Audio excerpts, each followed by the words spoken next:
그 다음 9번 문제. 대표이사가 대표권을 남용했다라는 말이 나오죠.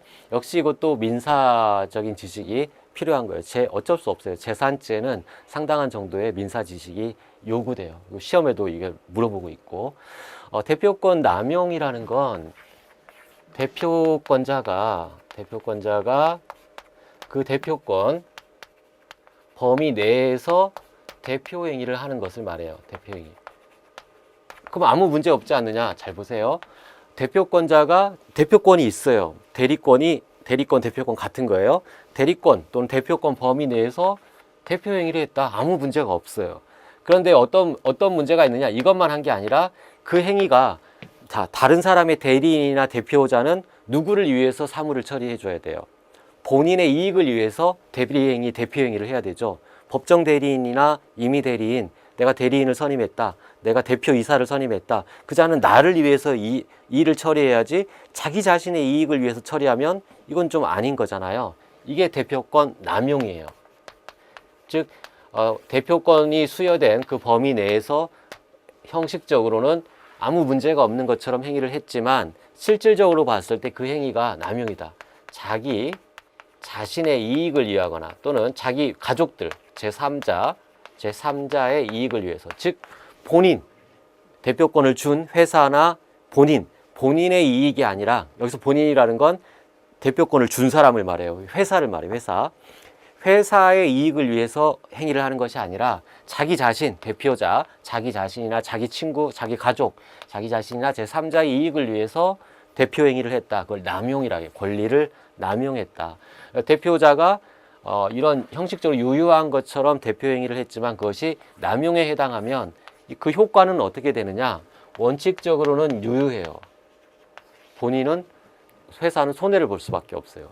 원칙적으로 유효하기 때문에 손해를 볼 수밖에 없다. 다만 예외적으로 무효가 될 수 있는 경우가 있다. 원칙은 유효하지만 예외적으로는 무효이다. 언제? 이런 대표권 남용 사실, 즉 대표자가 회사의 이익을 위해서 대표 행위를 하는 것이 아니라 대표자 자기 자신이나 제3자의 이익을 위해서 한다라는, 즉 남용 사실을 그 대표 행위의 상대방이 알았거나 알 수 있었을 경우에는 본인에게 효력이 없어요. 무효. 그러니까 본인은 손해를 입지 않아요. 정리합시다. 대표권 남용의 개념을 먼저 기억하고, 유효한 대표 행위처럼 보이지만 실질적으로는 권리를 남용하는 것을 대표권 남용이라고 한다. 그 효과는 원칙적으로 본인에게 그대로 효과가 미쳐서 본인에게 손해가 발생하는 게 원칙인데, 예외적으로 그런 대표권 남용 사실에 대해서 상대방이 알았거나 알 수 있었다라는 사정이 있다라면 그 대표 행위는 무효가 되기 때문에 본인에게는 아무런 손해가 발생하지 않는다. 이게 대표권 남용의 기본적인 지식이에요. 이걸 가지고 있어야 이 문제가 풀려요. 읽어봅시다.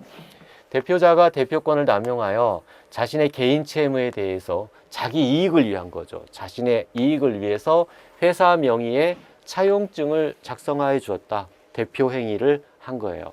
회사 명의로 행위를 했다는 건 대표 행위를 했다는 얘기예요. 그렇다면 원칙적으로는 회사에게 유효해요. 그러니까 회사가 차용금을 대신 갚아야 되는 거예요. 그런데 그 상대방이, 그 차용증을 작성해 준 상대방이 그와 같은 지인의 대표권 남용이라는 사실을 알았거나 알 수 있었던 경우에는 회사가 손해가 없다라겠죠. 이게 예외잖아요. 원래는 손해가 발생하는데 상대방이 알았거나 알 수 있었다면 회사에게 무효가 된다. 무효가 되니까 업무상 배임죄는 성립하지가 않게 되죠. 아무런 회사의 이익에 반하는 행위를 하지 않았다라는 얘기예요. 형식적으로만 했을 뿐이지 상대방이 알았거나 알 수 있으면 무효니까. 읽어보면 대표이사가 대표권을 남용하여 자신의 채무에 대해서 회사 명의의 차용증, 대표 행위를 했다 하더라도 상대방이 그러한 사실을 알았거나 알 수 있었던 경우에는 무효, 이게 키워드죠. 무효다. 회사에게 아무런 손해가 발생하지 않는다. 즉 재산상 손해 발생의 위험이 없다. 따라서 업무상 배임죄는 성립하지 않게 된다. 다음